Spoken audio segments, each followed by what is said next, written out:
Constable नई भर्ती बहुत जल्द आप सभी को देखने मिलने वाली है। जितने भी साथी इस भर्ती का इंतजार कर रहे हैं भाई, पेटी बांध लो और डॉक्यूमेंट को रेडी करा लो, क्योंकि इस बार आप सभी ने देखा कितने बच्चे डॉक्यूमेंट की वजह से बाहर हुए हैं।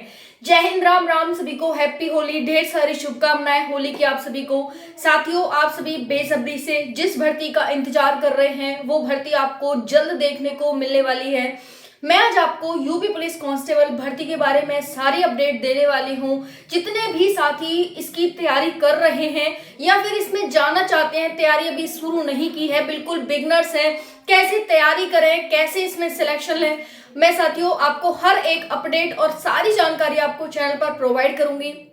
नए साथी हैं, बिल्कुल जुड़ जाइए, चैनल को सब्सक्राइब कर लीजिए, वीडियो को लाइक कर दें सभी साथी, जिससे कि आपको आगे आने वाली हर एक वीडियो का नोटिफिकेशन और हर एक वीडियो समय से मिलती रहे, क्योंकि इस बार आपने देखा कितने साथी डॉक्यूमेंट की वजह से बाहर हुए हैं। तो चलिए जानते हैं यूपी पुलिस कांस्टेबल की जो ये भर्ती आ रही है इसमें क्या क्या क्राइटेरिया रखा गया है, जो आपकी एज है वो कितनी होनी चाहिए, कौन कौन बच्चा इसके लिए फॉर्म भर सकता है। साथियों, सबसे बड़ी बात कि जो 60,244 पोस्ट की जो भर्ती थी, ये आपको पता है 2019 के बाद 2024 में भर्ती आई थी, यानी 5-6 साल बाद ये भर्ती आई थी। अब लेकिन यहाँ पर जिन साथियों का नहीं हुआ है 60,244 पोस्ट में, कल फाइनल रिजल्ट आया, तो भाई उनके लिए एक मौका यहाँ पर सरकार को और देना चाहिए। साथियों की ये डिमांड है कि भाई कम से कम अगर आप भर्ती टाइम टू टाइम लाते रहते तो सभी बच्चों को उसमें मौका मिलता रहता। एक बार नहीं हुआ तो दूसरी बार वो जरूर से ट्राई करता और उसकी एज भी रहती। क्योंकि यहाँ पर ओवर एज हो गए हैं तो सरकार से साथी मांग कर रहे हैं, मतलब कमेंट कर रहे हैं कि मैम प्लीज एज रिलैक्सेशन दिलाइए। तो साथियों, एज रिलैक्सेशन इस बार मिलना चाहिए, बिल्कुल मैं इसके फेवर में हूँ कि जो साथी रह गए हैं यहाँ पर और जिनकी पूरी डिमांड थी, पूरा सपना था कि भाई नहीं हमें इसमें जाना है और हमारी यहाँ पर नौकरी लगनी चाहिए, लेकिन किसी कारणवश, क्योंकि एक तो कट ऑफ बहुत ज्यादा चली गई है ना, और बहुत ज्यादा बच्चों ने फॉर्म भरा, 48 लाख बच्चा बहुत ज्यादा बच्चा होता है, तो भाई यहाँ पर एज रिलैक्सेशन मिलना चाहिए। तो हमारी भी सरकार से यही गुहार है कि एज रिलैक्सेशन मिलना चाहिए। लेकिन हाँ, एज रिलैक्सेशन के लिए बाकी जो भी करना होगा हम करेंगे, ट्विटर अभियान भी करेंगे अगर आप सभी चाहेंगे तो। लेकिन फिलहाल जो एज है उसके साथ हम बात करेंगे कि कितनी एज इसमें रहती है। लास्ट टाइम 3 वर्ष का एज रिलैक्सेशन सभी को दे दिया था, सभी साथियों ने उसमें फॉर्म भर दिया था, क्योंकि भाई 5 साल से भर्ती नहीं आई, 3 साल का एज रिलैक्सेशन दे रहे हो, ये कहाँ की बात होती है, कम से कम 5 साल का तो देना था, है ना। तो इस बार क्या मिल सकता है या नहीं मिल सकता और मिलना चाहिए, सारी जानकारी पर बात करेंगे। चलिए देखते हैं।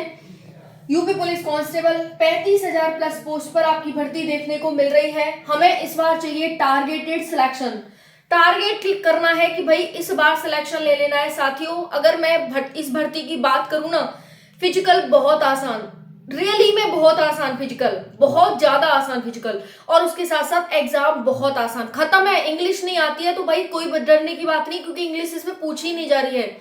सिर्फ आपको मैथ, रीजनिंग, हिंदी और जीएस पूछनी है। जीएस हमेशा बेवफा होती है, उस पर आपको ध्यान ही नहीं देना, सिर्फ आप 3 सब्जेक्ट अपने क्लियर कर लेना, मैथ, रीजनिंग और हिंदी। हिंदी में से बटे बच्चे लाते हैं, बहुत आसान हिंदी पूछी जाती है, बेसिक हिंदी।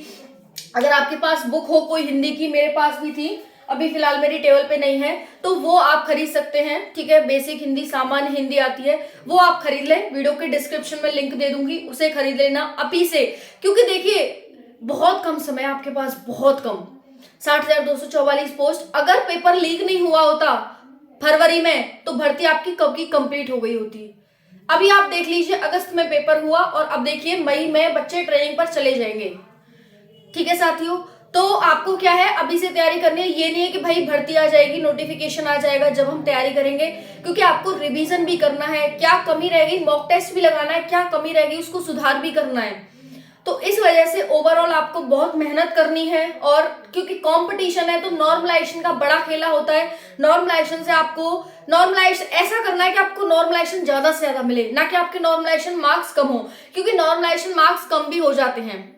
इस बार की भर्ती में आप सभी ने देख लिया होगा अगर आप चैनल से जुड़े होंगे तो, है ना, तो कम भी होते हैं, एक बच्चे को -3 नंबर कम हो रहे हैं, ठीक है। ऐसे समझो कि भाई जैसे मान लो एक को मिले 200 नंबर और दोनों को मान लो 200 नंबर मिले हैं। अब इसको क्या हुआ कि इसके 70 नंबर प्लस हो गए, तो इसके नंबर हो गए 217। अब इसमें क्या हुआ कि भाई इसके 3 नंबर माइनस हो गए, जो बच्चा लाया था और कम हो गए। बताइए कितने का डिफरेंस आ गया? 70 से 20 नंबर का डिफरेंस आ गया। सिलेक्शन तो भाई इसका होगा। तो नॉर्मलाइजेशन का ये सबसे बड़ा खेला होता है। अब ऐसा क्या करना है आपको कि नॉर्मलाइजेशन में कटे नहीं बल्कि मिले। तो इसका सबसे बड़ा कारण है भाई, देखो शिफ्ट आपकी इजी आए, हार्ड आए, मॉडरेट आए, कोई मतलब नहीं है, क्योंकि भाई आपको नॉर्मलाइजेशन दे रहे हैं ना। अगर आपकी हार्ड आएगी तो नॉर्मलाइजेशन दे रहे हैं, इजी आएगी तो आप कर ही लोगे, मॉडरेट आएगी तो करने की कोशिश करोगे। लेकिन अगर साथियों इससे कोई मतलब नहीं है, मतलब है नेगेटिव मार्किंग से। नेगेटिव मार्किंग जितने ज्यादा आप नेगेटिव करेंगे उतने ही ज्यादा आपको कम नॉर्मलाइजेशन मिलेगा और मार्क्स डिडक्ट होने के उतने ही चांसेस हो जाते हैं। समझ आया? तो सारा खेला भाई नॉर्मलाइजेशन का है। इस बार जितने बच्चे सिलेक्ट हुए, नॉर्मलाइजेशन की वजह से सिलेक्शन हो गया और नॉर्मलाइजेशन की वजह से सिलेक्शन रह गया। ठीक है, दोनों चीजें हुई हैं। तो नेगेटिव मार्किंग से बचना है। इसमें नेगेटिव मार्किंग भी है लेकिन आपको नेगेटिव से बचना है। चलिए जानते हैं 35,000 प्लस पोस्ट पर ये वैकेंसी आ रही है। सिर्फ और सिर्फ 12वीं पास बच्चे इसके लिए फॉर्म भरेंगे। बाकी अदर स्टेट के बच्चे, चाहे आप झारखंड के हैं चाहे आप किसी अदर राज्य के हैं, झारखंड की वैकेंसी अभी फिलहाल नहीं आ रही है, कुछ न्यूज नहीं आ रही है, तो आप इसमें भर सकते हैं। ठीक है जी।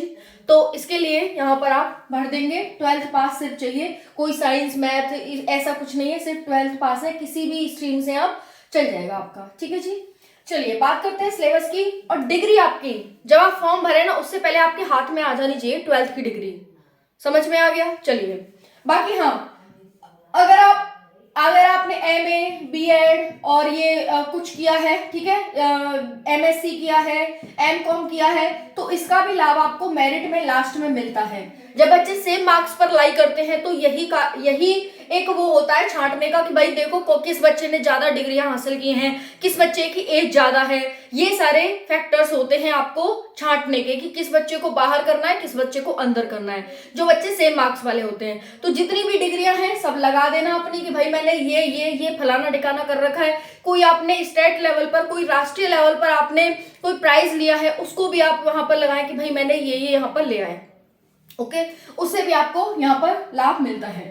बात करें सिलेबस की, 150 प्रश्न आएंगे, 300 नंबर के आएंगे। और बात करें यहाँ पर math, reasoning, Hindi, GS. Okay, math से 37, 38 इनसे वही प्रश्न आते हैं साथियों, 37, 38, 37, 38, 35, 37 ऐसे ही लाई करती रहते हैं। तो इस तरह से यहाँ पर आपके प्रश्न आने वाले हैं। ओके, समझ आ रहा है आप सभी को? तो ये रहा आपका पूरा सिलेबस। 37, 38, 37 भी आ सकते हैं, किसी में 38, किसी में 37, किसी में 38।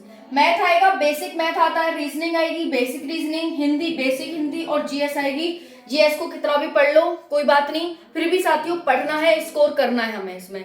जीएस भी आपको पढ़नी होगी और इन सभी के लिए बेस्ट बुक आपको वीडियो के डिस्क्रिप्शन में मिल जाएगी। बेस्ट बुक है, टॉपर्स की चॉइस है। इस बार जिन साथियों ने तैयारी की थी ना 60,244 में जो टॉप किए हैं, फर्स्ट सेकंड थर्ड रैंक पे आए हैं साथियों, उन्होंने भी इन्हीं बुक से तैयारी की है जो वीडियो के डिस्क्रिप्शन में। इसलिए मैं आपसे कह रही हूँ गारंटेड और सिलेबस के अकॉर्डिंग बुक है, गारंटेड सिलेक्शन बुक है। तो आप इनको परचेज करके अभी से पढ़ाई शुरू कर दें। लास्ट समय का इंतजार मत करना, फॉर्म भरने का इंतजार मत करो, एग्जाम का इंतजार मत करो कि एग्जाम आएगा मैं तभी पढ़ूंगा। बेटा कंपटीशन है भाई, बहुत ज्यादा कंपटीशन है। तो इसीलिए ना आप बिल्कुल ये सोच लेना कि या तो सिलेक्शन लेना है या अपने आप को पूरी तरह घिस देना है। घिसने का मतलब समझ लो, दिन रात मेहनत करना। चलिए ठीक है। तो भाई कोई भी लॉन्ग जंप हाई जंप इसमें हो नहीं रही है, रनिंग होगी और आपका एग्जाम होगा। रनिंग में क्या है, रनिंग बहुत आसान सी होती है, 4.8 किलोमीटर रनिंग होती है 25 मिनट में लड़कों के लिए, 2.4 किलोमीटर होती है 14 मिनट में लड़कियों के लिए। ठीक है जी, ये है। बाकी आपकी जो हाइट है वो 168 सेंटीमीटर बॉयज के लिए, 152 सेंटीमीटर गर्ल्स के लिए। बाकी मैं आगे आपको हर एक अपडेट देती रहूंगी। सिलेक्शन प्रोसेस कुछ इस प्रकार से है, पहले एग्जाम होगा, फिर आपका डीवी होगा, फिर फिजिकल होगा और फिर फाइनल मेरिट और फिर मेडिकल। फाइनल में इसका मेडिकल होता है, फाइनल रिजल्ट के बाद मेडिकल होता है। तो जो बच्चे मेडिकल में फेल होंगे वो हो जाएंगे, बाद में आपकी लिस्ट जारी नहीं की जाएगी। थैंक यू, जय हिंद।